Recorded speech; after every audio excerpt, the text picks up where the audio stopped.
Almost as bad as saying you're on mute. Good evening, everybody, and welcome to this meeting of the Community and Corporate Overview and Scrutiny Committee. Item 1 on the agenda is any apologies for absence. Apologies from Councillor Bassett Alvey.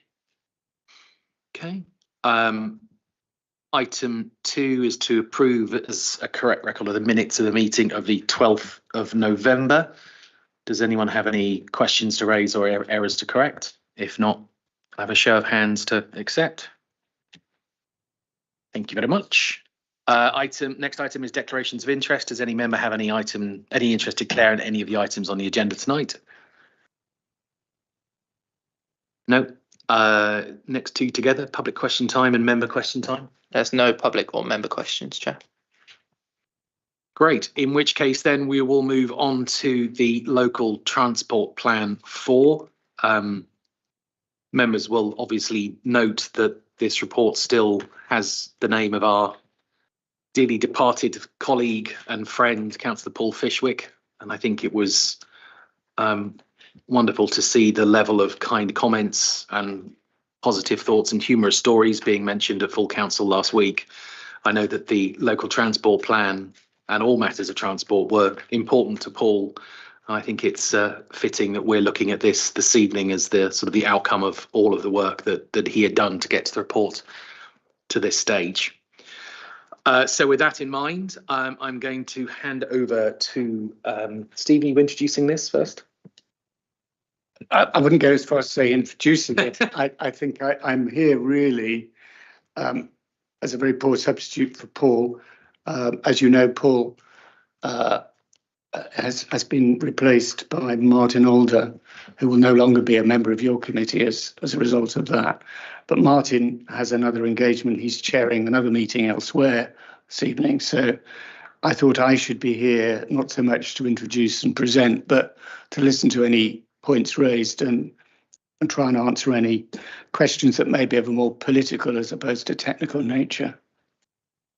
So it's really over to our excellent officers who've worked on this to take you through the details.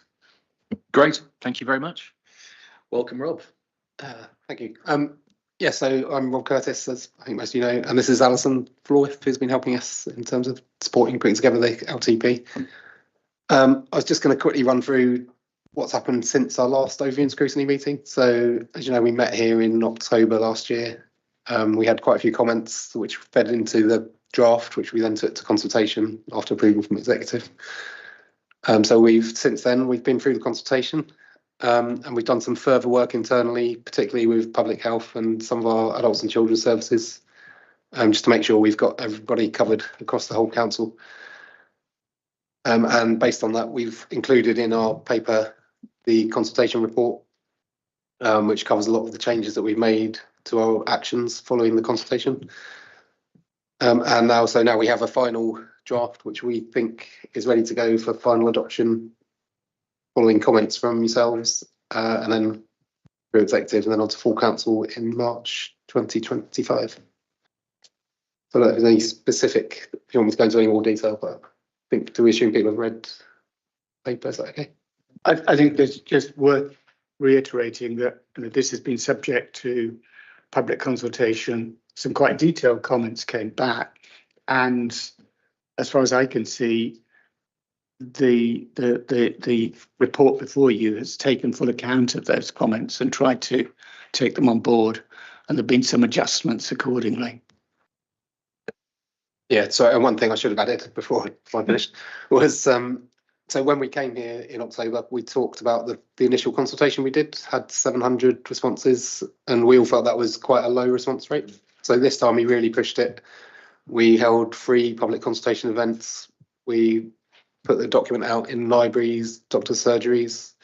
Alison attended CLASP and a few other kind of carer groups and disability groups. Also came to the Health and Wellbeing Board for various sort of people's ideas and input. So we've had input from a lot of people, but the actual response rate from the completed questionnaires was actually 488, I think, in total. And that was even after doing some easy read versions as well.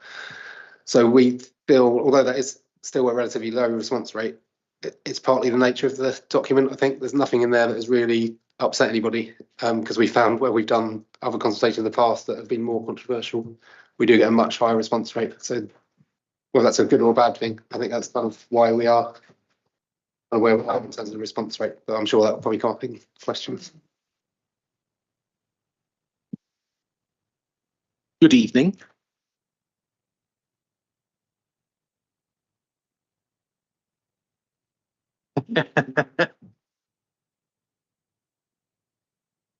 Well, I admire the perseverance trying to look at it on the phone. I know. No, I'm saying nothing. I think I just admire the perseverance trying to scroll through it. I've done it on iPads before and phones, and it's never fun. Questions? Mary Louise. Yes, as you would expect, it's to do with the consultation and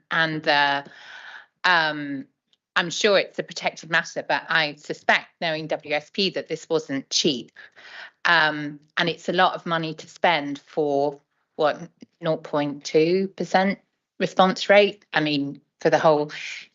Do we have to start looking at different ways of engaging with the community? You know, do a proper sample, because the other thing, of course, which, you know, is completely acknowledged, is that it's very heavily biased.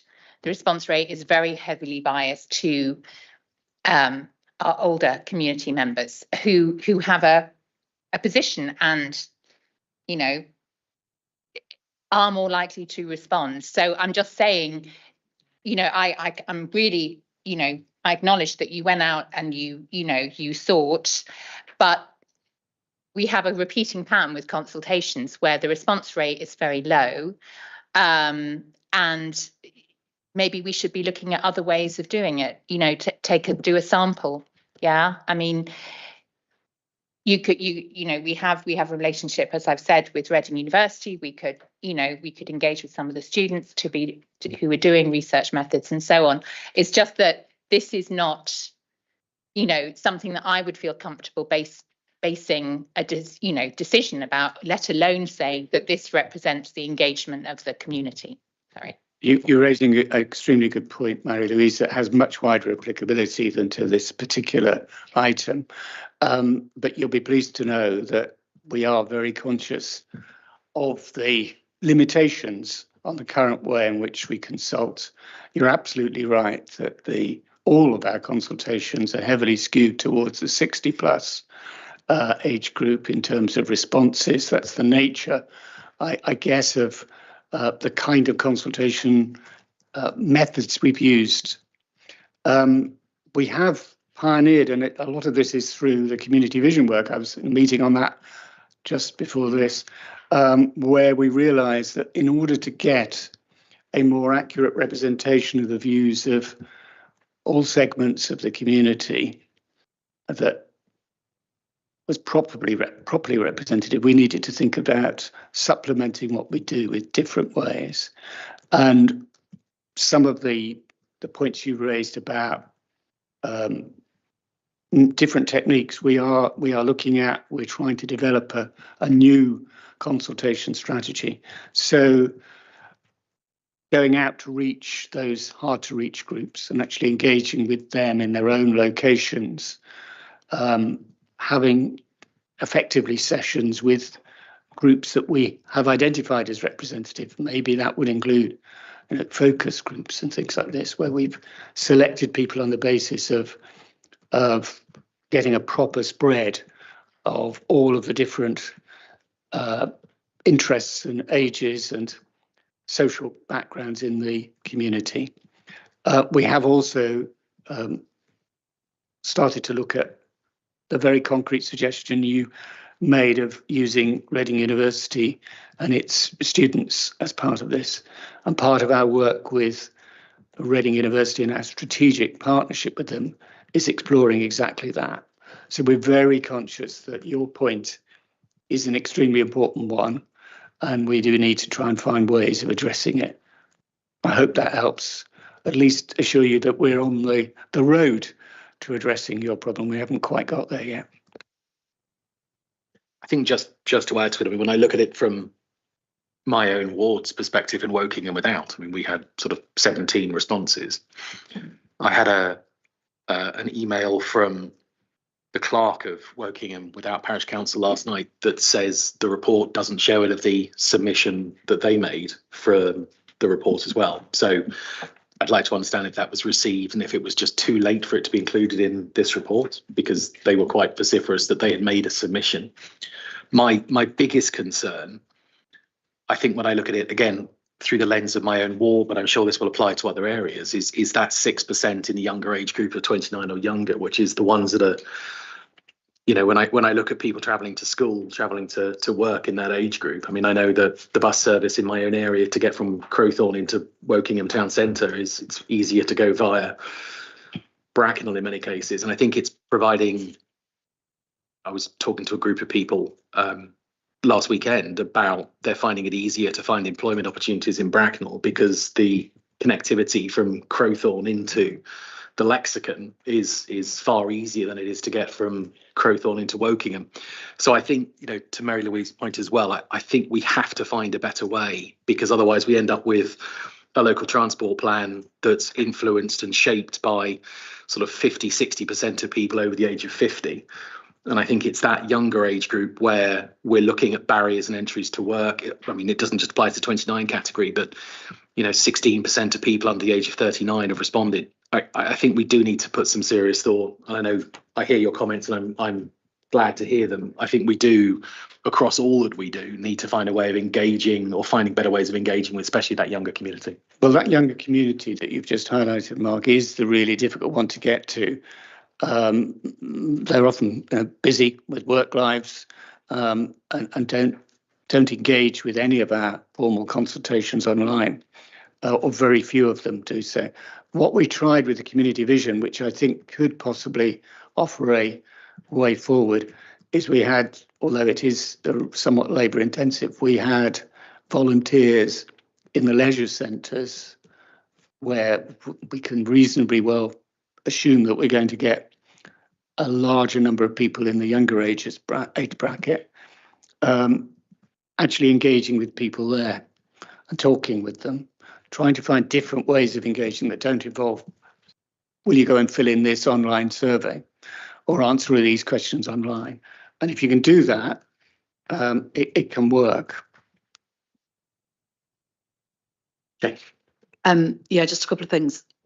I think what's been said is really important, and I think the whole active travel piece would have come out as being more important if we'd engaged with the younger demographic. And then a specific that's been shared by a fellow councillor, and again it comes back to consultation, is around school streets and 20-mile-per-hour residential areas only happening if supported locally. Well, if we don't engage with the right people, they won't necessarily be supported locally. And should it not be if supported by evidence of benefits and then subject to consultation? So we take the benefits into account and we back it up with consultation, working harder to get the right people consulted.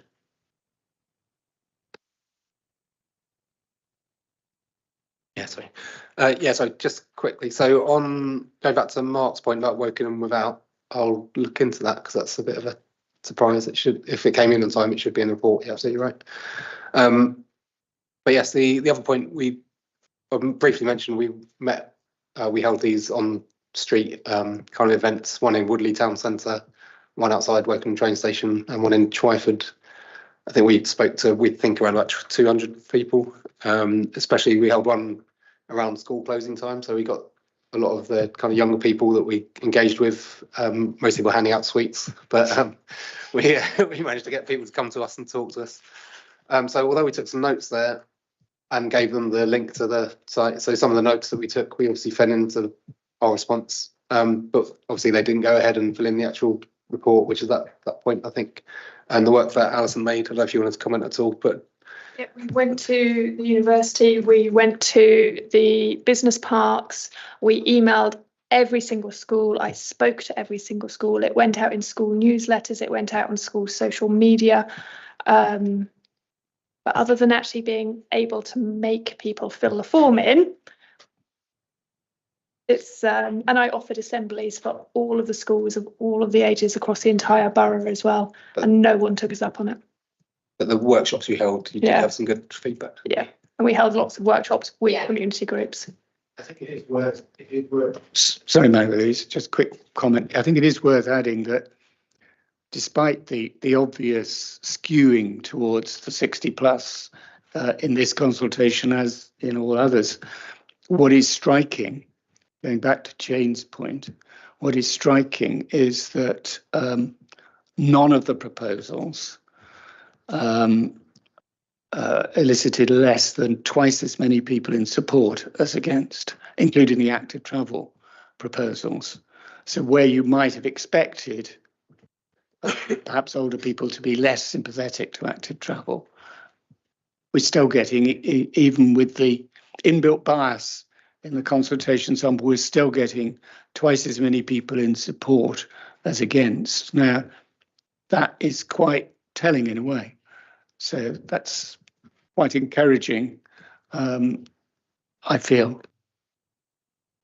And the last point, as Stephen mentioned about the community vision work that had been done, we were given all of the comments back that were related to transport on all the community vision and our council plan consultations as well. And they actually accord really well with what we've got in the local transport plan. They were saying the same thing, and that was unsolicited. They weren't necessarily asked directly about transport, but we were getting back the same answers that we've found in our own results. So although we have a small sample, it does look like it reflects kind of what we've heard elsewhere. But going back to Jane's point, which was the original question, I think that's a really good point. If we reword that action, or especially those actions, to make sure we include not only the consultation results, but also the evidence that comes with it. Thanks. I think it's quite an emotive subject to the school street, so I think we just need to make sure the language reflects what we're trying to achieve. Holly. Yeah, apologies for being late, Chairman. I think my worry is more about the absolute low number of responses. I don't know what the statistically significant number of responses we'd need, Rob, to make any conclusions from this, but you can very easily eschew a sample of 400.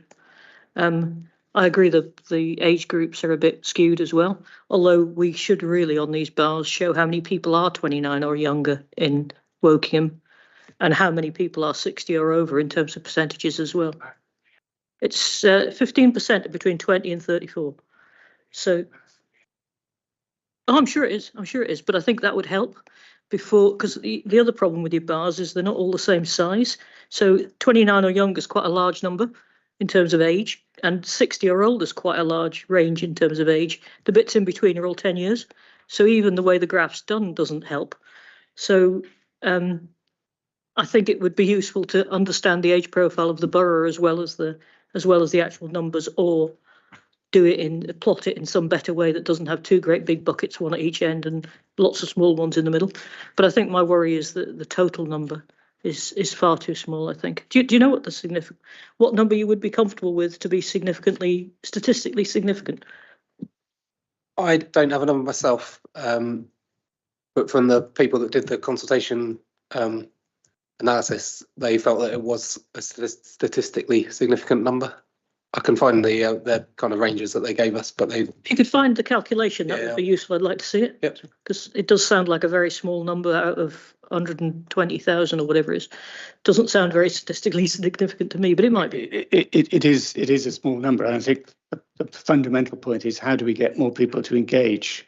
And that's the point that Mary-Louise was addressing, not just numbers, but the quality and the representativeness of the engagement. It is a big challenge for us. It always has been. But when we have something really controversial comes along, it does tend to attract much more interest. So in some senses, when you're struggling to engage people, it could be that they're not particularly exercised about it one way or the other. Mary-Louise.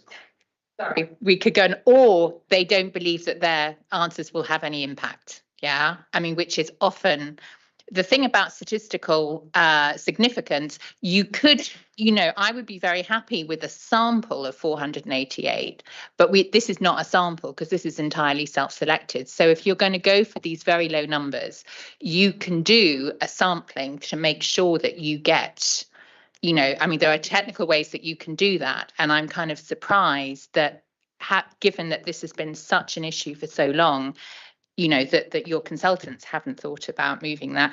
And the issue is not whether, given the statistical, or given the methodological problems here or the issues, I would be very wary of drawing conclusions. When you see what you want to see reflected back at you, it's easy to think, oh, well, that was a good piece of research because it's telling me what I want to hear. But that's not necessarily the case. The other thing is, as Stephen was saying, these were all, quite uncontroversial subjects. I don't know anyone who would disagree with all of these, with any of these, to a massive extent. But you start to talk about school streets or shared crossings and whatever, and then it really does hit the fan. And so this is also maybe a way that we need to look at engaging people through what matters to them, because that's when you find that's no one would these are motherhood and apple pie. No one would disagree with these. They're all lovely, but try building a crossroads that people don't like. The only other thing that I hear you, that you're talking about, ways to address it. And I think we would all say that was a matter of urgency, really, because this is, a continuing issue. It's not one just, and it does reflect the legitimacy of what we say. Yeah. So you may not entirely like this additional comment, Mary-Louise, but I think, given resource constraints, we are going to have to think about a mixed bag of ways we relate to consultation. So a really potentially very controversial consultation that may attract lots of online hits. We also need still to be sure that we're getting a representative spread of opinion. I think devoting a massive amount of resource to a fairly uncontroversial or formulaic consultation could be a misuse of resource. So we do need to think about different levels of response in different cases. But be assured that this whole point about more representative samples is very much one we're aware of and need to address. George. Sorry, Pauline. Oh, sorry, was that? Pauline beforehand. Sorry. Yeah. So, sorry, final thing on samples. I think we also need to be careful that we don't go searching out representative samples, but have a truly representative thing. It's the same as you said, really. The sample has got to be constructed so it actually represents the population, not just every particular pressure group that you have that has a particular interest that might be a minority interest. The other thing, I mean, just to come back to cycle, one of the issues is that these proposals are quite unspecific. So as Rob and I found out a few years ago about cycleways, you can be quite unspecific about a cycleway and everybody's in favour. And then when you tell them you're going to put one along the end of their drive, they suddenly change their minds. And I think that's one of the problems with all these things. People don't recognise what they really mean until you get into a firm proposal, and then you get a different response. It is really difficult to deliver any change anywhere, because always when you get to the specific proposal, most people don't like it, or a large proportion of people don't like it because it's change. And that's one of your problems, I think. Sorry, Julie. That's right. Just to feed in on the sort of representative bit, I know, Mark, you mentioned about Woking without only having 17. I get the feeling, looking at the order that these are in and the number of responses, there are areas where residents probably have an issue relating to what's being consulted on. So Finch Hampstead, we have the famous crossroads. Twyford, you've got the air quality through the middle of the town. So I think maybe people pick up this when they see that there's a consultation on something that maybe they've been concerned about. They're more likely to go and fill it in. We have to maybe realise that one. And then there are areas like Remenham and Hurst and Ruscombe that, single digits have replied. And I wonder whether there is an opportunity here for the parish councils to maybe be asked to, where there are challenges with these type of things, to ensure that they know that there are certain important consultations out, and maybe there's a way that they can also supporting, not dragging people necessarily to fill them out, but referencing it, supporting it, because I would love to see more people from the outer lying parts of the borough rather than basically the middle of the borough. Is 118 people from the town centre's basically made the decision on this. So I think that's important. Those are good points, George. Obviously, the challenge is in the extreme case that you gave of Remenham. Single figures may represent quite a high proportion. It's a small parish, very small indeed, in terms of its population. Yeah, well, you can't get smaller than that as a consultation sample. But even if we got up to 9, that would represent a major achievement in terms of engagement in Remenham, and a significant proportion of the total population. But we do need to find ways of engaging with those outside the main town centres. I think you're absolutely right. But you raised also a good point that fed into our earlier conversation about where there's a subject of controversy, people will engage with consultations. Where there isn't, it's much more difficult. And you gave some good examples of that. So thank you. Caroline. Thank you. This is more an observation about where I live. I think it's probably a bit late because this is the final draft. It's delivery drivers. We talk a lot about safer streets for people, but where I live, the delivery drivers are going beyond the 30. They reverse badly and park badly. I don't suppose there's much we can do about this, but be mindful of it. Yes. I'm hopeful you can go out there and speak to every single delivery driver and say, please drive closely and slowly. Yeah, exactly. And they're on the rise as well, I suppose, or have yes, yeah, over COVID. So it's something we're aware of, and we do have enforcement officers doing what they can, but obviously they're limited, and delivery drivers can often, well, they will drop off wherever they like, but they are able to stop on double yellow lines, for instance, as long as there's no blips on there. So you can't necessarily enforce against them. It is a difficult area, but we do intend to have a freight policy rewritten, a new freight strategy. And in there, you can have things like freight partnerships where you work with kind of the delivery companies and try and get those behaviours and make sure they can sign up to things like the freight operator recognition scheme, that sort of thing. So we can try and do that kind of thing. But I think a lot of those, such as the smaller companies, they don't necessarily sign up to all those kind of things because people who are doing that as their second job. Yeah. It's also worth adding, Caroline, that quite a lot of these drivers are under enormous pressure to deliver a certain number of packages in the day, and if they don't deliver, they get into trouble. So that does, I'm afraid, lead them to perhaps sometimes cut corners. Yeah, sorry, I'm fully aware of that because where I worked, the poor delivery driver, he used to run everywhere. So yes, thank you. Any more questions on the report or any more feedback from the committee? No? Okay. So I think we're happy to note the report and then send it onwards to exec. Sorry, Sheriff. do you want to add that we want to see an age profile and statistically significant? Yeah, have you captured the? Yeah.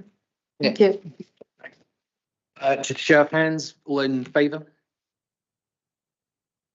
Brilliant. Thank you very much indeed. You're more than welcome to stay.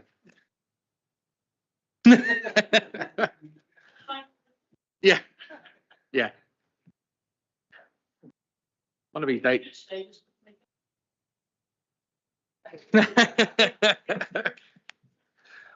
One of these days, we're going to say that to officers, and you're going, oh yes, thanks, I will stay.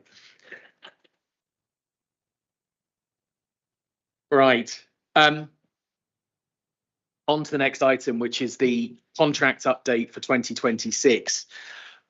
What I would like to just say before we start on this is obviously one of the items on the list is the waste collection procurement process and that negotiation stage that we're under. Obviously, some of the matters that come from that are confidential due to the nature of the procurement process. So I've asked sort of officers to help keep us on the straight and narrow, to make sure that we're not going to go off into realms that breach some of the confidentiality of that process. That being said, I shall pass over to George, you introducing this? Actually, straight to, I think, to Pam and Richard, I think. Oh, apologies. That's okay. Yes, yes, happy to. So thank you very much for that, Chair. We are, as you said, we're providing an update on the process, on the procurement process. We focus mainly on the waste collection and street cleansing because that's the one that we're in the middle of the process at the moment. And there is also a summary page at the end, which we'll go through with you on other procurements as well, just to make sure that you've been kept up to date with all of them. And my colleague Richard will be joining me, so we're going to share this presentation together. I'll go through the first few slides with you and then pass over to Richard. So just a catch up on the last update that we provided for you. So the report was approved at full council, giving the authority the right to procure. We advertised the contract to bidders on the 1st of August. The final evaluation will take place between February and April this year. The conclusions of that will be coming back to full council around April, May time. And the award is still anticipated to be around May 2025. We have done some further briefing sessions, which took place in July, and then updates have been guided, as you mentioned, Chair, at the beginning about the procurement regulations. So we've checked this with them too. Thank you, Richard.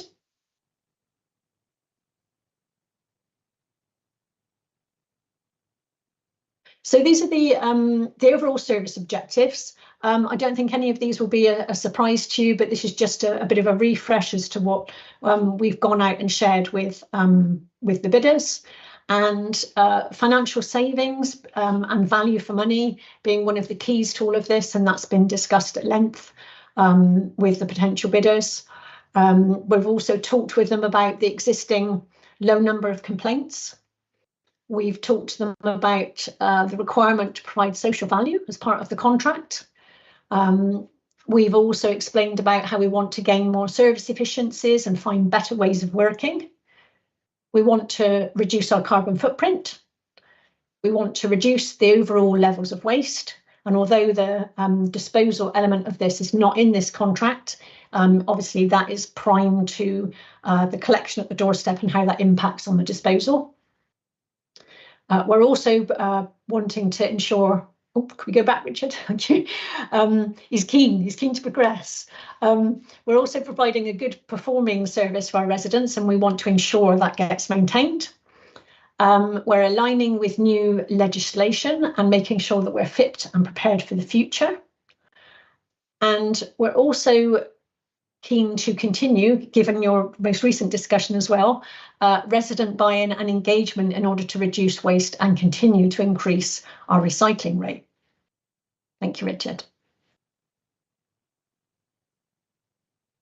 So we're procuring using a competitive dialogue process. This is a process which is new to Wokingham.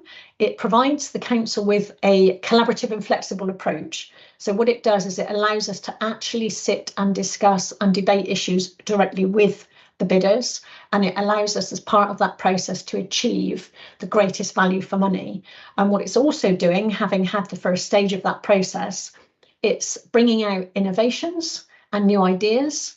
It's making sure that our specific needs are very clear and that we can discuss those in detail. As I've mentioned, it enhances the likelihood of us achieving value for money and greater service outcomes. It's also helpful for us to discuss changing services or technology and other practices and ways in which we can advance what we're doing currently to make sure that we can achieve the best we can for the money we can afford. Thank you, Richard. And this is, apologies, it looks a little bit detailed, but that is the process. This is a plan on a page to just show you some stages of where we are in the process and how we've got to where we are. We started principally back in April last year. We've developed the documentation. We've had a supplier questionnaire process. We've just completed the first part of the dialogue process. And all of the contents of the contract documents have been pulled together. We're getting questions and queries and clarifications from bidders. There's a number of those coming through. We're continuing to work on those. And we have a number of other colleagues. So as well as Richard and myself and a core team, we have a number of other colleagues heavily invested and involved in this process. Our finance colleagues, legal, ICT, customer services, HR. It really is an across the council process, this. So albeit that we're leading on it, it's very much a team effort. And really just to say on that project specifically, as we speak today, everything is on target and to plan, and we still have a very competitive process in place. Thank you, and I'm going to hand over to Richard now. Thank you. Okay, thanks, Pam. All right, let's have a look at the core services then, which will be included in the contract. And these are the services that have to be delivered within the contract costs and are the priorities. So all things waste, so household refuse, food waste and recycling will be collected and continue to be. Ancillary services such as garden waste, bulky waste, clinical waste as well, and also delivery of containers to hubs. So everything that you can see on there will be continued into the new contract. On the other side of the coin, in terms of street cleansing, because obviously you're combining waste and street cleansing together in this contract, a number of services will continue. So that's the sweeping of the adopted highway, either by mechanical or manual means, litter bin emptying and cleaning around the litter bins once they've through the process, fly tips removal, big or small. The town centres, so namely Woodley and Wokingham, but also not forgetting the other shopping areas around the borough, such as Twyford, Early, and others. Undertake the cleansing around those. Removal of offensive graffiti and the fly posting. Carry on with our weed treatment programmes. Cleansing of the car parks and commercial areas. Cleaning around recycling sites or bring banks, and removal of dead animals. So everything you can see there will continue within the new contract. So in terms of new services, what we've opted for here or integrated in the new contract is something called in-cab technology. Now, in-cab technology is not a new idea. It's been used by many other local authorities in the country and indeed the world, and it has, what it's shown from that is there's high effectiveness and efficiency from an operational point of view. So I'll just give you two examples of this. So you can see here on the screen there is a device, and each waste collection vehicle will have that device. It will be loaded up in the morning with all the roads, which is namely the round, and also a map, so the crew can follow the map around to collect the waste, and that will help, especially if there are changes of drivers, and therefore they can pick up the right material in the right roads. There is also a list of assisted collections within the roads, and the crew have to manually sign off the road to say they've completed the road, and obviously all the assisted collections within that. In terms of garden waste collections, that's exactly the same as the waste collections. It's all loaded up, and each individual name of the property or the number of the property will be included, and the crew have to trigger off once they've been completed. So it's increasing accountability. In terms of street cleansing, again, there will be a system like this in the cabs, It will be loaded up with streets, so when the mechanical sweepers goes out, they will tick off the streets as they clean them. And we as a council officer can see all this on a live tracking of progress. In addition, there will be 360-degree cameras as they are now, which gives us full visibility of what they're doing. And the overall intention of this is to get things right first time in as far as possible, especially around sister collections and reducing the calls from residents into the call centre. And that will certainly, as I say, increase accountability, not only from a contractor's point of view, but also from a Woking Borough Council officer's point of view. And namely, it will also increase overall customer satisfaction by getting things right insofar as possible first time, which is what we're aiming for. Just hand back to Pam for the progress updates for the other P&G procurements. Thanks. Thank you, Richard. Just waiting for that screen to come up. Thank you. So yeah, just to give you a quick update on where we are with the other some of the other big procurements which we've got going on in place and growth, or at least procurement decisions in these cases, in some of them. So if I take you through, the first one is highways maintenance. We are going through an options appraisal process to consider what the best options are at this point. We think that's going to be either in November or December time, and then that report will come together for consideration. The housing repairs, we are at the stage of having a preferred bidder, and we are due to start that 10-day standstill shortly. Once that's been completed, the contract can be awarded in December, and that information will then be available publicly. Housing voids, we are due to start work on that during January. So now that we've completed the housing repairs item, once that's concluded, we'll then move into housing voids. Grounds maintenance, we're just finishing off all of the paperwork, and that is due to be signed imminently, but the agreement has been gained with the contractor to extend that process.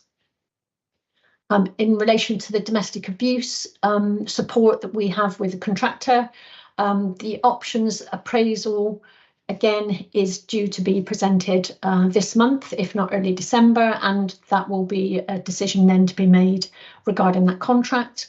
And again, a similar thing with the current parking enforcement contract as well. That will be the same process. That will be a little bit later, so we'll see that options appraisal coming out in and around December time.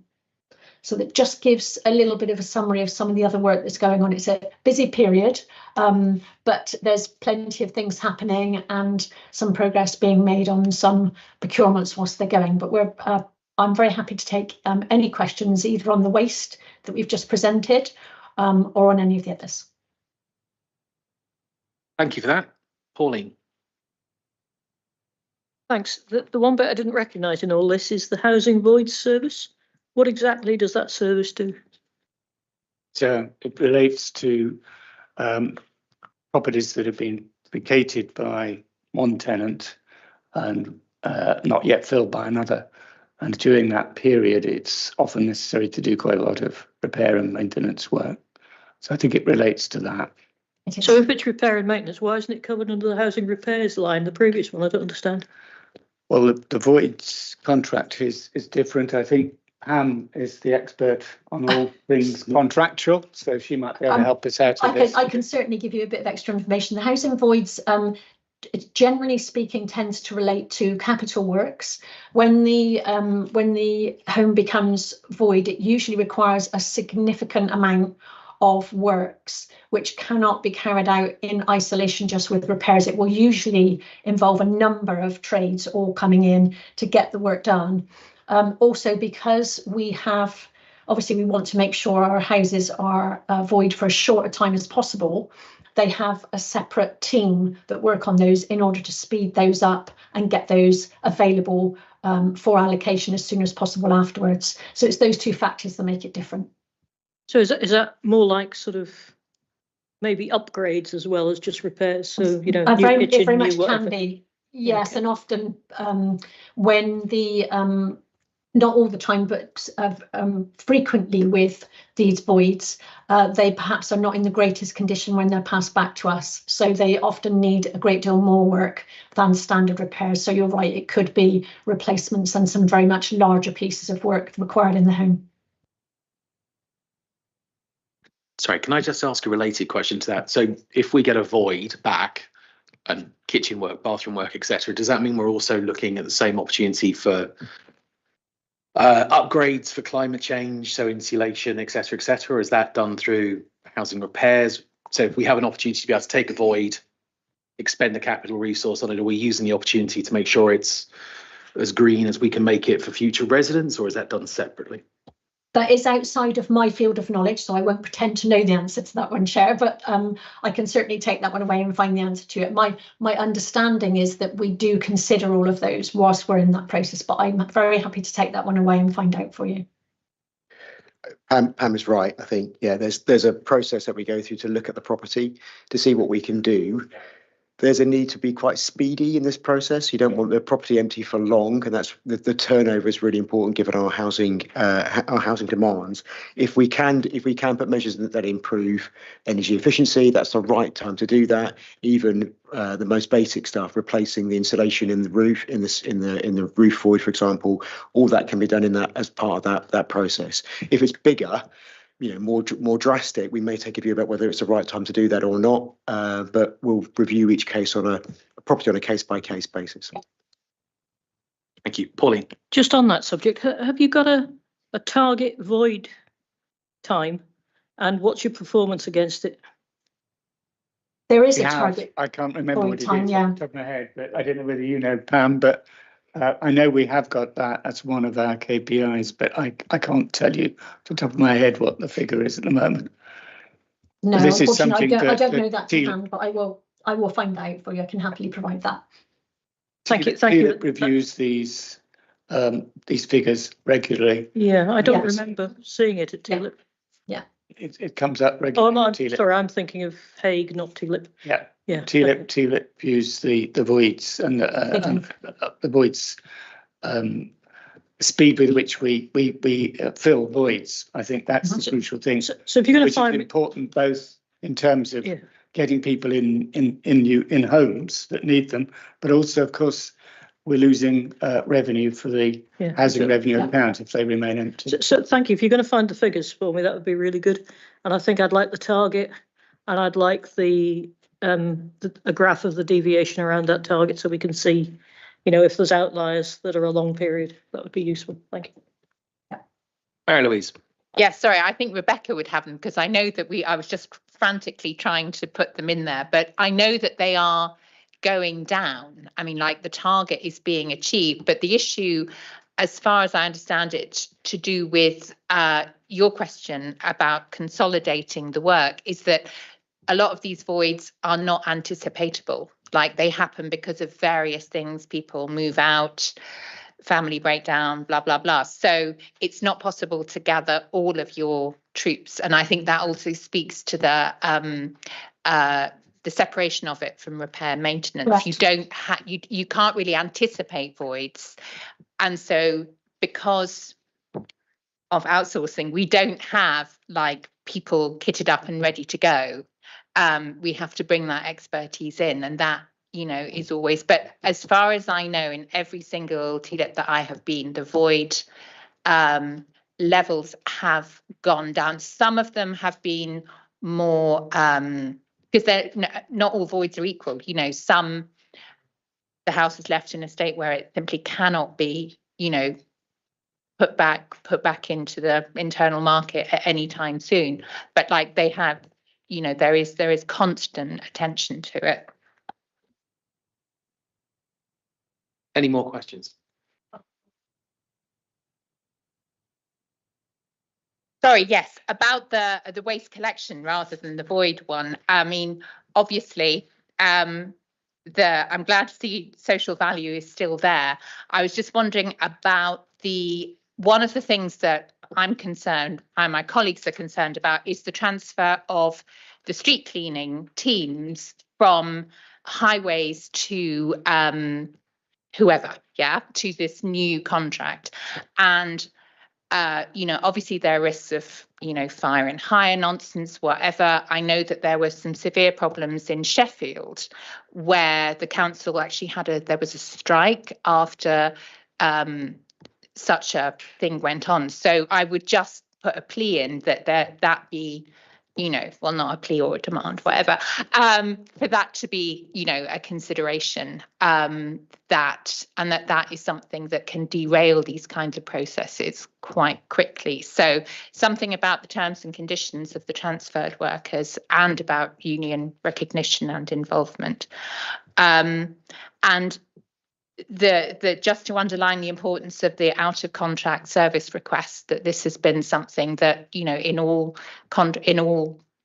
contracts is so important, because people do expect the council to provide a response, and the nature of many of the contracts means that we can't provide that response in what people consider to be a timely manner. And I end up feeling like I'm a customer liaison officer for Veolia rather than, a democratically, elected representative. And so I think some awareness of the importance, not just in terms of efficiency, but in terms of the way in which waste collection is a barometer of how people feel the council is doing. So it's, the speed of that response is really, really important, and the capacity for that response, to have like a sofa sitting on, for ages and ages because, we don't have no one can pick it up. Those sorts of things create really bad impressions. Stephen, Pam, Richard? Yes, I'm happy to respond. I think Pam can offer some reassurance, but obviously I'm very aware there's a limit to what we can say at this point. Yeah, so in terms of the concerns over staff, and just simply to say, very much noted and understood. All of the 2P regulations will be followed as according to due process in this, so that will be adhered to. And then in relation to the speed of service and the response times from customer services, what I can say is that Richard's very helpful sort of summary of that in-cab device and the tracking of that. What that enables us to do is to give a much quicker and more succinct response.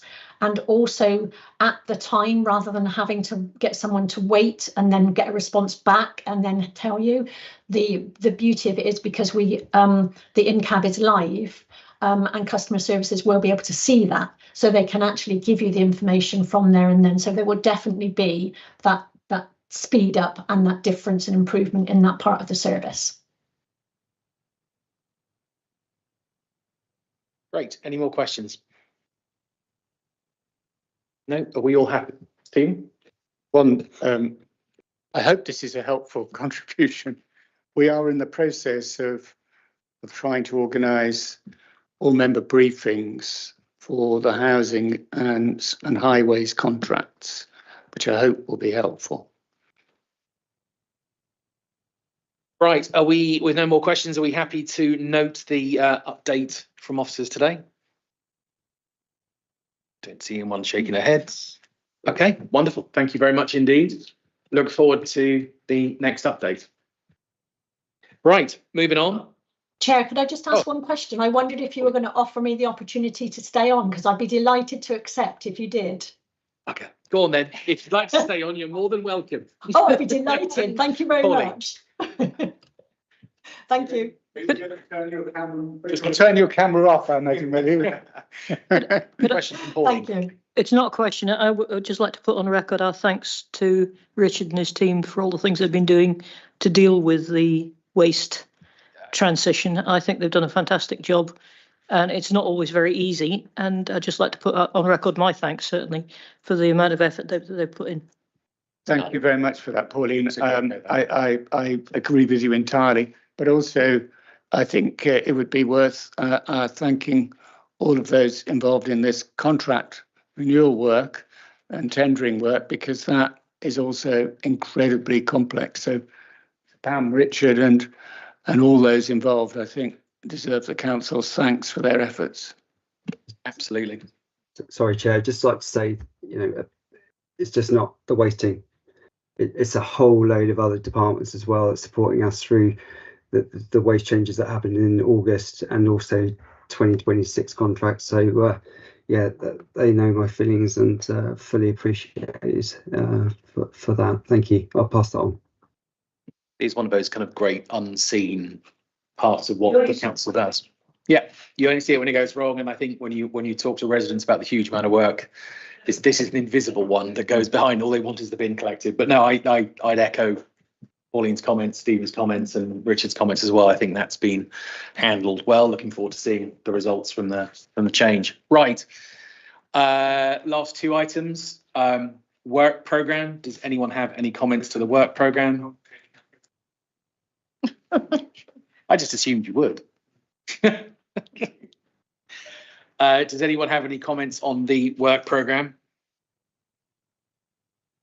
Pauline. There's a danger of me having missed something here, but probably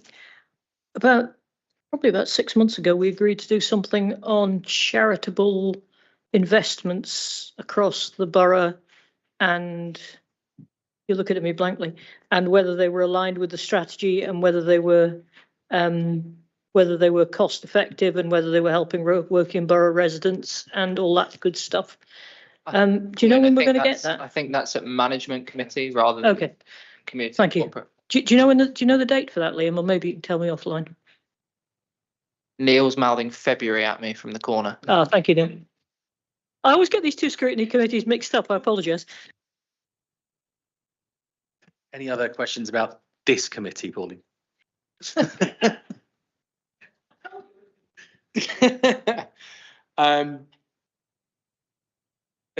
next meeting, 17th of December, which has got a packed agenda. If there's no other questions, on to the tracker.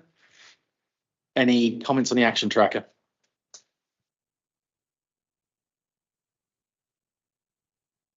I hear a very frantic scrambling of page turning. The only thing I would like to see, as I pointed out the other scrutiny committee meeting, is where items are bumped. I'd like to see that sort of flagged that this has been bumped once, twice, etc., etc. Just so we can see how effectively we're doing in terms of time. Yeah, I agree. I think we need to come up with the data when that's going to be into the tracker. I think I'll be the same for all scrutiny committees, but certainly for this one on management. Anything else? George? Looking at January, second one from the bottom, is there a difference between that one and what we've just heard today? Waste Street and Seam procurement progress update, or is there another one, is what we're saying? We've made some progress. Yeah, it is, George. It is another one because it's moving at quite some pace. So I think a kind of regular report to you on progress would be helpful to keep you up to speed. Anything else? No? Great. In which case, we've got through the agenda for tonight in under an hour. Thank you very much. And I declare the meeting closed.